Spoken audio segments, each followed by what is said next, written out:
જય ખુખાન મેરડીમાં પોતાના ભક્તો ઉપર માતાજીનો પ્રેમ, તે વાત ઉપર માતાજીએ શું પ્રવચન આપ્યું આપણે આગળ વિડીયોમાં જોશું. જય ખુખાન મેરડીમાં.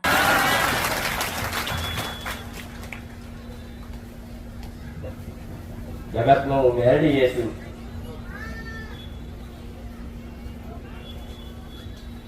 તમારો વિશ્વાસને તૂટવા દો, તમારી ધીરજને તૂટવા દો, દરેકની મનની મનોકામના પૂર્ણ થાય એવી મારા મેરડીના ખૂબ આશીર્વાદ કાયમ માટે રહેશે. આવું મેરડી કહું. જેણે જેણે મને મેરડીને જીતી લીધી એના માટે તો 24 કલાક હાજર રહેનારી મેરડી.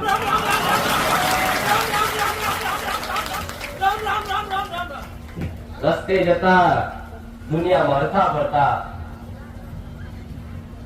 કદાચ મારું મેરડીનું નામ લઈ અને ગાડીનો શેર કે બાઇક ની કીક મારી હોય ને, ભલે મોટા મોટા હાઈવે હોય, ભયાનક ખતરનાક રસ્તાઓ હોય, પણ એક વાર મને યાદ કરી અને ગાડીનો શેર મારજો. એક વાર મને મેરડીને યાદ કરી બાઇક ની કીક મારજો. કોઈ અધોવચ્ચે કદાચ પંચરે પડવા દો તો ઘોડા સોલંકી ગીડીનું મેરડી.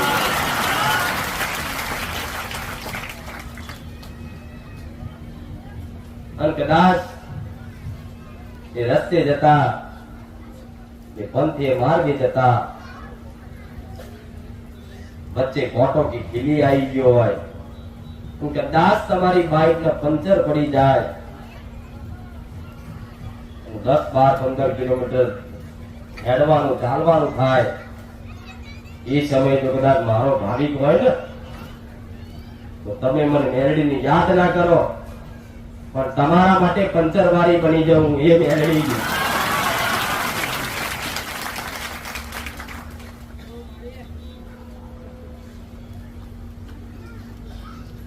ડગલે ને પગલે નાની નાની બાબતે દરેકને સંભાળ રાખનારી માતા, જે જે મને ભાવ આલે છે, જે જે મને ભક્તિ આલે છે, જે જે મને હેત કરે છે,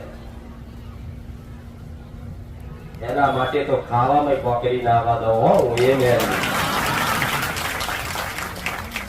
પડ્યો કદાચ મારા નોમ નો પડ્યો હોય મોઢે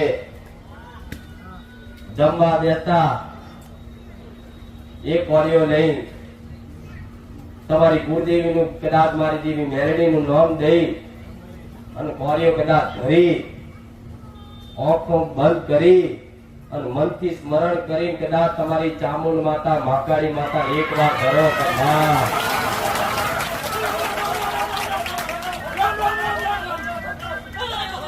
બીજો કોરિયો લઈ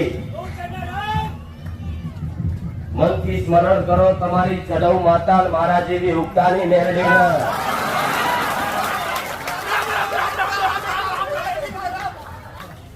ત્રીજો કોરિયો લઈ સ્મરણ કરો તમારા પિતૃ પૂર્વ 76 માતાઓને.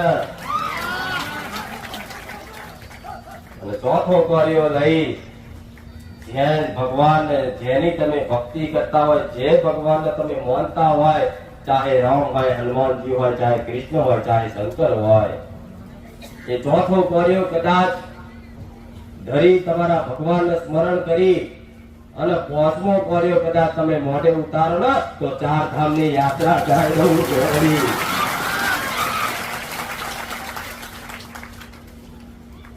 એ કદાચ મારા નામથી કોઈએ કદાચ પ્રસાદ કરી અને યાદ કરી અને કદાચ કોરિયો મૂક્યો છે, એ કોરિયાનો તમને મારવા કદાચ ઝેર ઉમેરવું લેવું હોય તો એ ઝેર હોમે વાળા ચડાવું.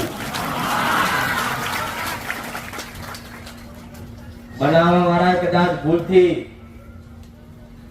4-5 કોકરી મનમાં મોઢામાં રહી જઈ, ખાવામાં રહી જઈ હોય, કદાચ ખાતા ખાતા કદાચ કોકરી આવી જાય ને તે કોકરી એના માથામાં જઈને મારવું એ મેરડી. મારા ભક્તને ક્યાં તકલીફ ના પડે એવી સંભાળ ના કરવાની માતા.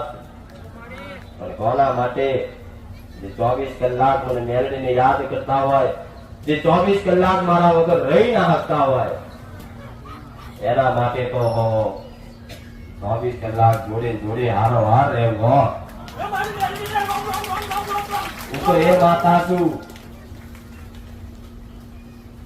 જગતમાં હરો ફરો અને સાધન લઈ જતા હોય અને તમારો કોઈ વાત દોષ હોય નહીં અને જગતમાં કોઈ દુષ્ટ માણસ વગર કોમની ગાર ઉડી જાય ને તો એના આગળ જતા ઘોડા હેઠો પાડું એ મેળવી.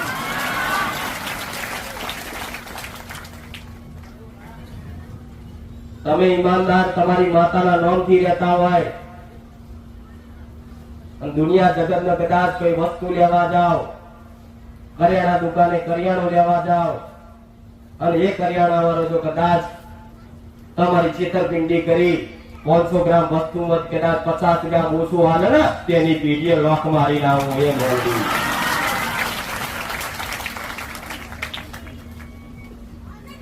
આવું ડગલે ને પગલે કદાચ દરેક દીકરાઓના દરેક મારા ભક્તની સંભાળ રાખતી હોય તો ચિંતા શેની રાખો, ડર શેનો રાખો. તમે આવી નાની નાની ઝીણવટ વાતોમાં કદાચ તમારું એક અનાજનો કણ ના જવા દઉં. હું મેરડી જીવી હોય, મારો હેત જેવો હશે, મારો પ્રેમ જેવો હશે અને જગતમાં એવા ભક્ત બની જાઓ દુનિયા તમારી જો છેતરપિંડી કરતા 1000 વખત વિચાર કરે હું મેરડી આવું તો કોઈ એવો દુષ્ટ માણસ દાનવ માણસ કોઈ એવો પેદા નહીં થયો કે તમારી છેતરપિંડી કરી જાય. આજ કઈક પીડી એવી નિર્દોષ પીડાયા,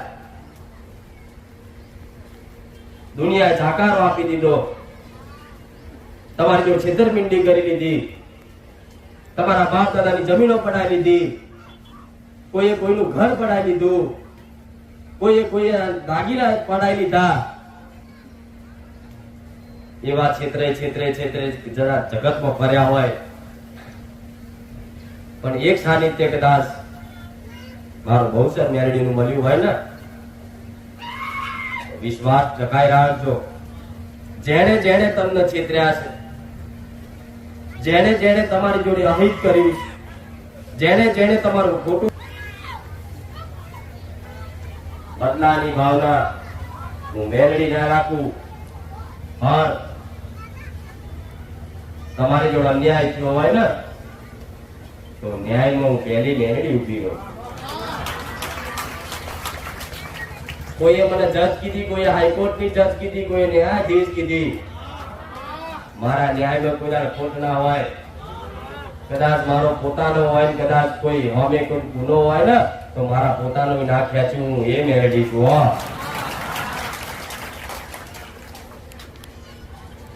ચમ ક્યાંક કોઈ તમારી જોડે છેતરપિંડી કરશે, તમારું ઘર જમીન પડાઈ લેશે, તમારા હકનું લઈ લેશે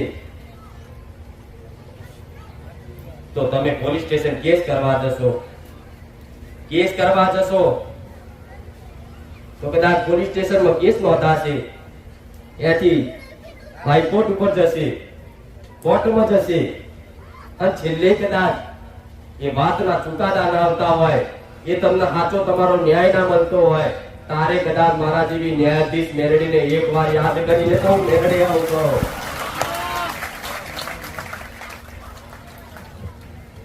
તાજવી ન્યાય કરું, મારા ભક્તની લાજ રાખું, તમને ચોય નીચું ના ગાલવા દઉં. હું એ માતા.